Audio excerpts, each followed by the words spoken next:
Welcome to the Energy Transition Technology Chat. I'm joined today by Dave Boundy, the Chief Technology Officer and General Manager for Innowatts here in Europe. Dave, welcome and thanks for taking the time to have a chat. Thanks, Kevin, and delighted to be here and catch up and chat about what we're doing in Innowatts. And also my new role that I've got as CTO and General Manager in the company. So really I want to share with you a little bit more about what we're doing using particularly machine learning to extract insights from metadata and associated data to deliver value to supply companies.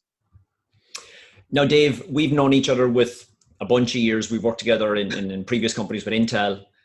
For folks that don't know you, do you want to give a quick introduction as to how you ended up at Innowatts?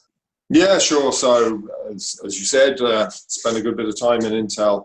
Actually, I've been working in the technology industry for 20 plus years in various leadership roles. And many of you may know me from my time there leading the research and development in different industry verticals, and particularly focused on energy, and also in later times in terms of setting up some of our energy practice there. Earlier this year, I made a change, and as I already said, I moved to Innowatts and have taken up a new role there, and it's very exciting. Moved to Innowatts primarily because of the team and the technology and the opportunity that is presented in front of us, and happy to share more information on Innowatts. And yeah, we had some fun times when you were there with Intel Labs, and there was lots of different technologies and stuff we played with. There was indeed. I've seen lots of interesting concepts that have remained as concepts, and a lot of great technology that's moved forward and been pushed into production and has been absorbed across the industry. True. Now, some folks as well, certainly over here in Europe, may not be too familiar with Innowatts. And you mentioned there in the introduction some of the stuff you get up to. But okay, what do Innowatts do? What are you up to? Well, in essence, Kevin, we're really focused on unlocking the potential from metadata and the associated metadata, or associated data with meters. And it's not just smart meters. Yes, that's the premise of where we're at, but we use data from all types of meter, from power and gas, to deliver insights to supply companies so that they can optimize their gross margin whilst delighting their customers. Now, for transparency, for folks that know me and know you, some people may be aware that I've been, thanks to Dave, I've been supporting Innowatts in Europe over the past couple of months, doing some sales and marketing advisory work with them. So I've got to know a little bit about some of the, let's say, the unique value propositions that Innowatts have. And Dave, when we met up recently in Cork and we were doing some, you were explaining to me some of the stuff about what the company's up to. And we go through in detail the various offerings you have. One of the things that kind of jumped out at me at the start was you guys put one of your key value propositions is around data ingestion, because I might be a smart meter company out there, a utility out there today, and I might have loads of data. Can you explain what you do to ingest the data that a utility might already have? Yeah, so as you say, data ingestion is part of what we're offering. It's not really intended day one to have been one of our core assets. However, it has developed in that way. To date, we've ingested data from over 23 million meters. Actually, there's a bump in that number soon, but I won't talk to that right now. So 23 million meters that we've ingested to date. And it's not just the meter data itself, it's the associated customer data, market data, settlement data that we take from multiple different systems. So in all, we've taken 5+ years of metadata across that fleet of meters. We've taken that data, and obviously it's from a whole variety of customers in different countries who have used different meter systems to capture that data. Some of it's manually entered, etc. So as you can imagine, there's a great disparity in the quality of the data, in the structure of the data, and just in terms of the timely availability of the data. our platform is designed as a software as a service. So in essence, it's a series of expandable modules which are fully scalable for end users. But central to that premise is that we've got a refined set of data which is structured in a common format, which doesn't have holes in the data, etc.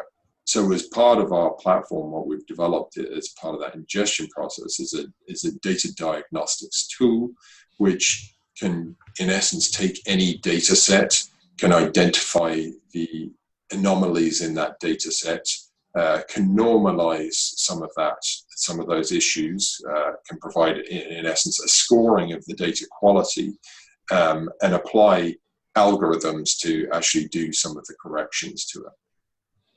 Because when we met up and I was listening to your company's webinar, it was a couple of weeks back, you know, it's back to the whole thing. However good the analytics engine at the core of the system is, if you have garbage data coming in, you'll probably get a garbage result coming out. So this cleaning up the data, you're explaining how sometimes you'll ingest data from a particular utility and you'll be able to tell them, hey, come here, do you realize that you weren't getting data from some of these meters and some of these data points for months, or the timestamps were out or whatever. So you can do a lot of cleaning up, because otherwise, as you said, if you don't have good data, well, some of the data will be a bit suspect at the end. Agreed.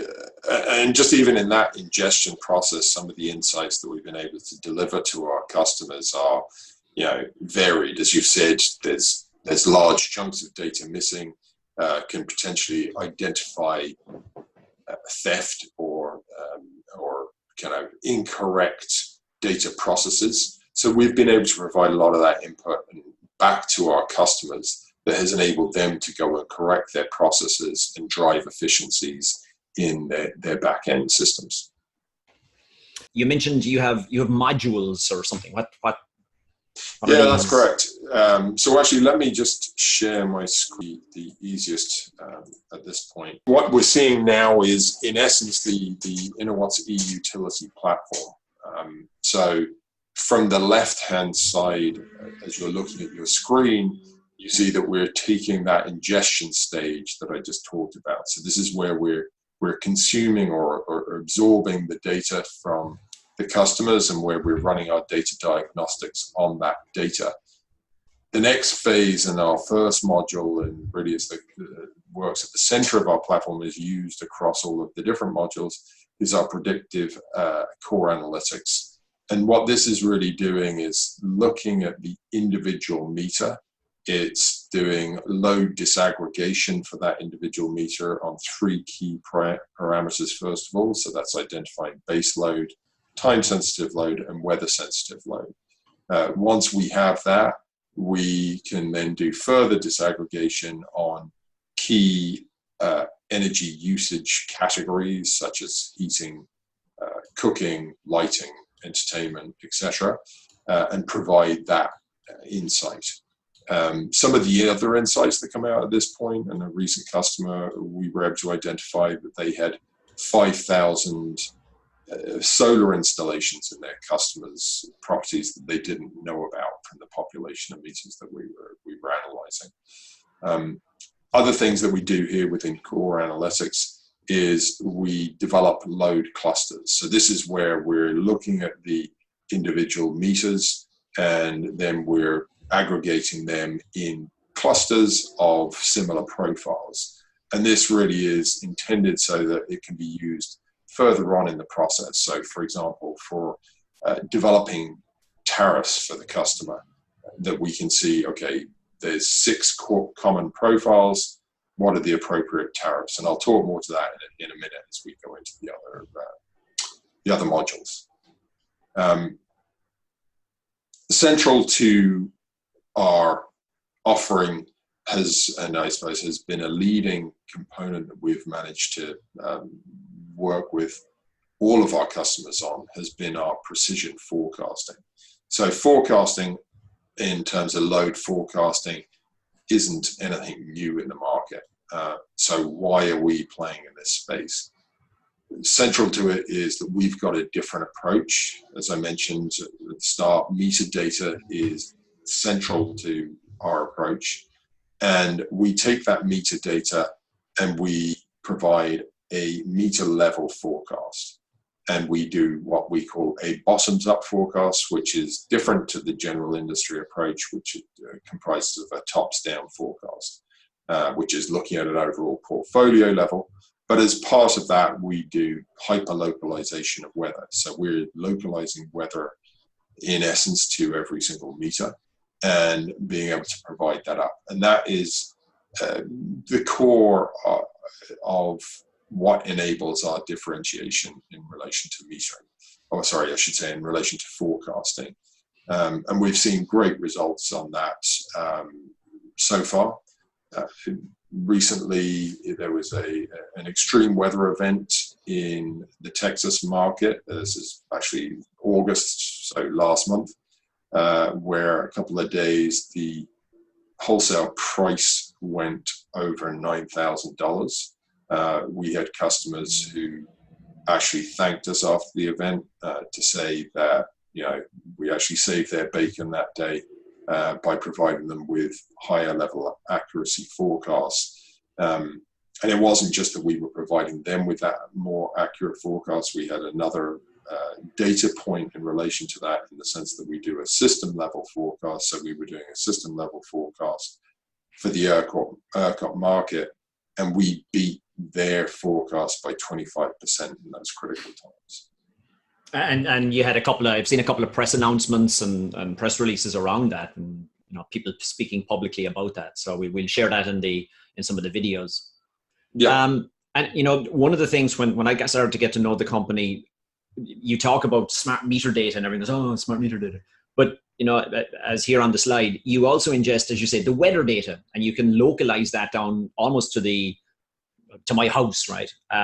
So it's not just smart meter data you're pulling in and creating all the magic sauce. You have a lot of different data sources you can pull in from. That's right. Yeah, we're pulling in weather data. We're pulling in other data points that help us to provide that precision forecast, and also help inform and deliver insights across the other modules that I'll talk to in a minute.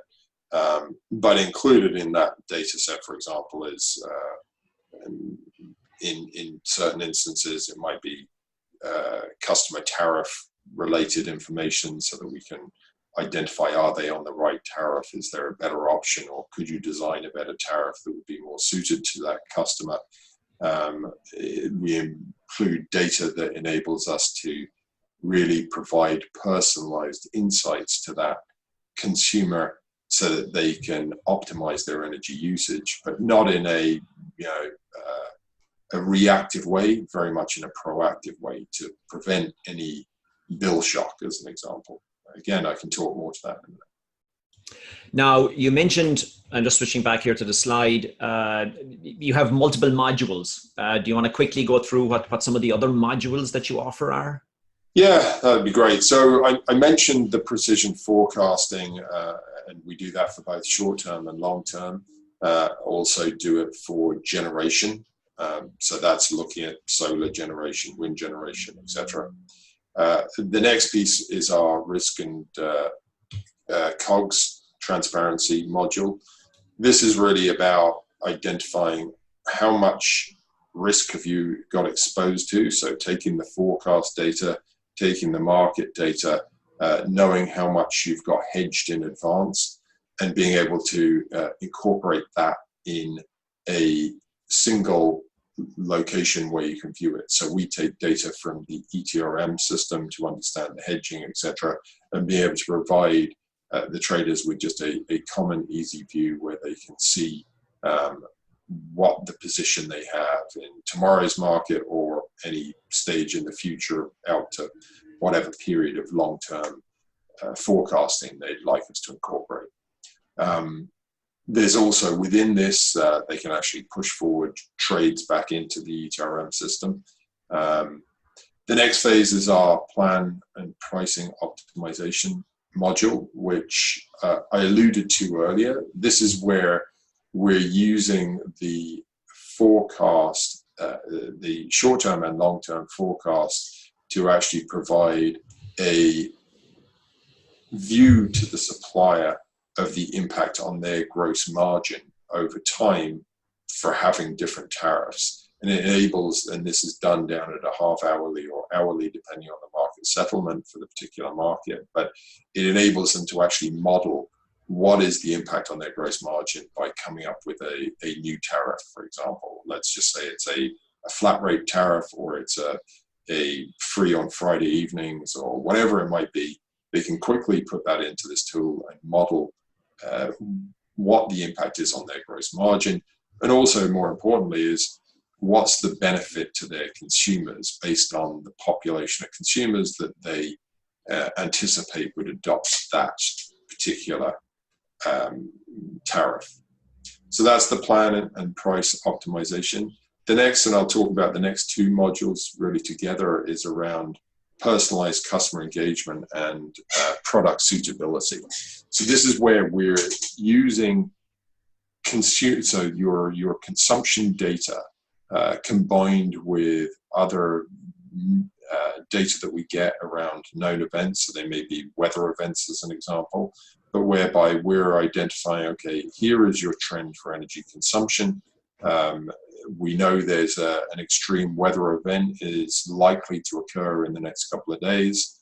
We can notify you in advance through whatever channel that you've identified and that your utility supports, but whichever your preferred channel is, whether that's a traditional SMS or email or through other type of social media or even into your calendar, we can populate in these alerts to say that unless you take this action that we're recommending or similar action, then you are going to likely see a shock in your bill, so an increase in your bill for this month.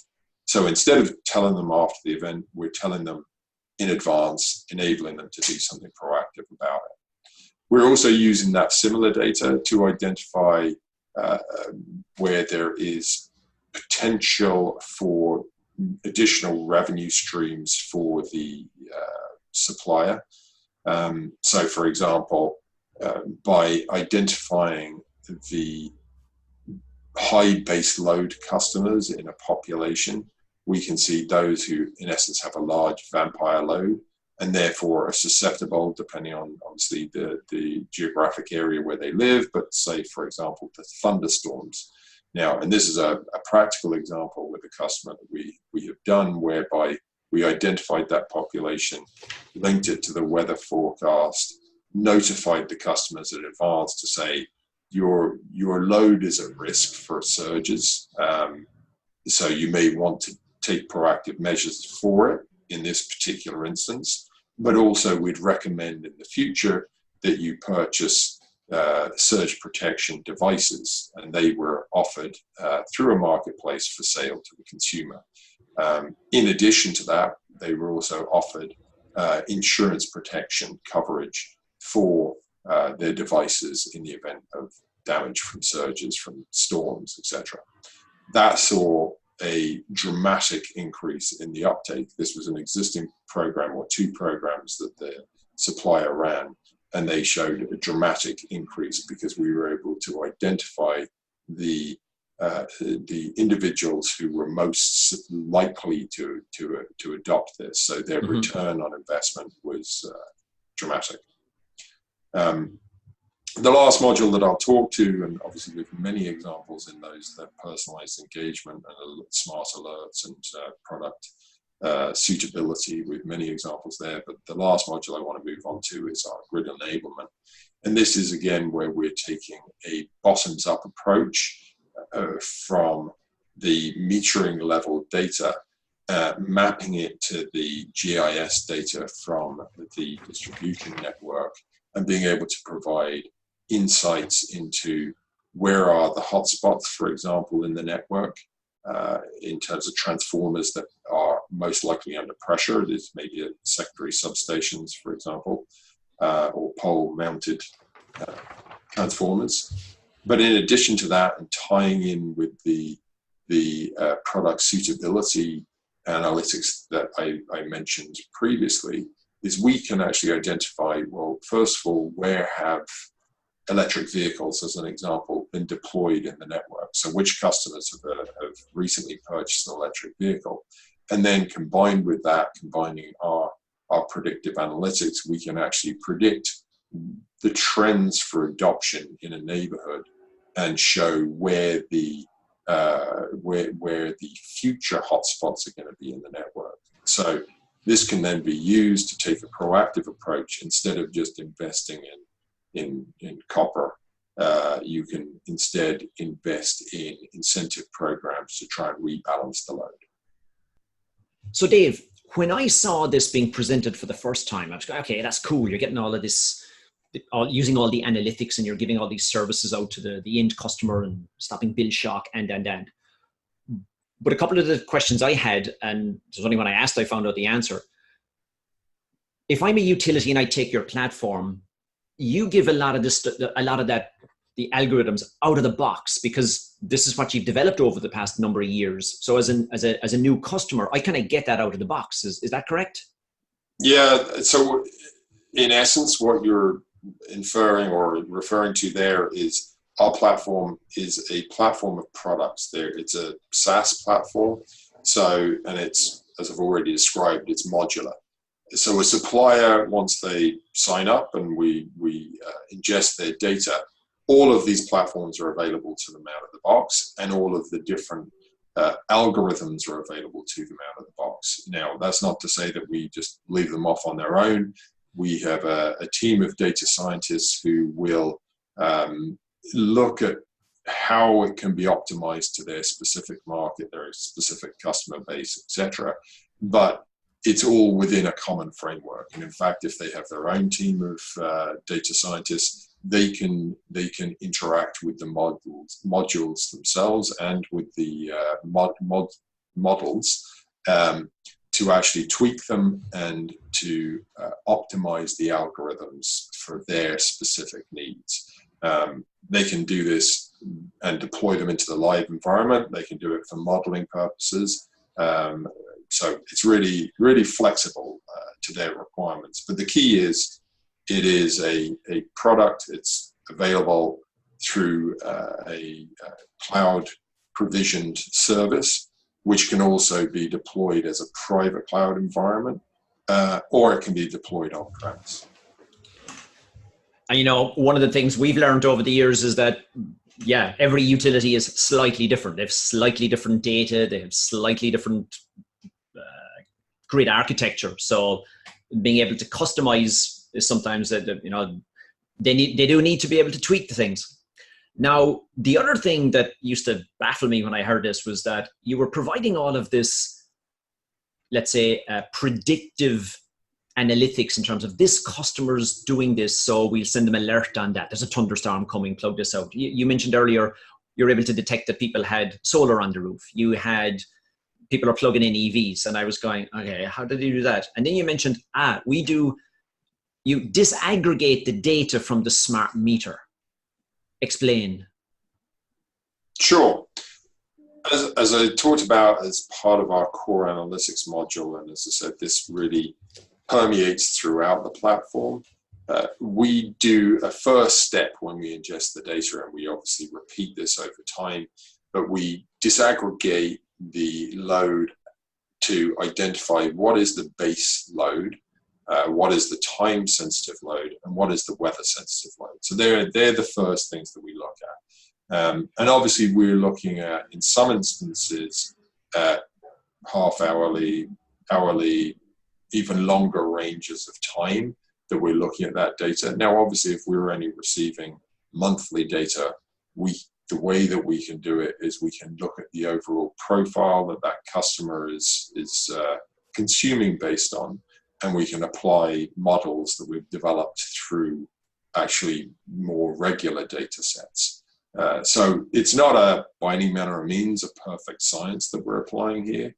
The meter, it is dependent on the availability of the meter data, but the higher the frequency we can get, the more accurate we can provision the disaggregation on. And I should say that the disaggregation is not just on those three criteria. They're the first thing we do, but after that, we provide further breakdown so that we can identify lighting, heating, cooling, cooking, entertainment, and a variety of other load profiles. So for example, on the lighting, we can look and we can see, well, actually this consumer has more than likely they're using incandescent lighting, so they're a potential candidate for an LED upgrade. And the way that we can do that is because we've developed our models against such a large data set, we can identify those specific different trends and then apply them back to the individual end user. So Dave, based on your experience over the past couple of decades in the industry, what do you see as the opportunity for Innowatts here in Europe? Well, simply put, we've established world-class leading forecasting utilizing our approach. We've shown again that we can deliver tariffs that are optimized to the end user and help the utility manage their risk. And then also we can start to bridge that challenge that utilities are faced with the fact that Accenture identified that customers in general spend little more than a couple of minutes a year focused on utilities or even thinking about utilities. So, utilities have been constantly trying to increase that mind share. Our approach is we don't want to. We actually want to make it, invisible to the consumer, but it's that assurance that I'm getting that invisibility and that value add because I'm with supplier X, and supplier Y doesn't provide me that additional value. So we want to be able to provide the continuous value to the end user, and optimize the gross margin for the supply side. And that's at the heart of what we're doing. And now when we publish this video chat, we'll put all your contact details and links to Innowatts, etc., all in. But you guys are also going to be busy at a couple of events over the next couple of months, the second half of the year. That's right. We're going to be attending the Future of Utilities event in London in the middle of October. We'll also be at European Utility Week, where we'll be with a couple of our partners there. And we'd be delighted to meet with you and share more about the eUtility platform and Innowatts and see how we can partner with you to deliver the opportunity of unlocking the potential of your data. Hey, Dave, come here. Thank you for taking the time, and I wish you well. Thanks very much, Kevin. Good to talk to you.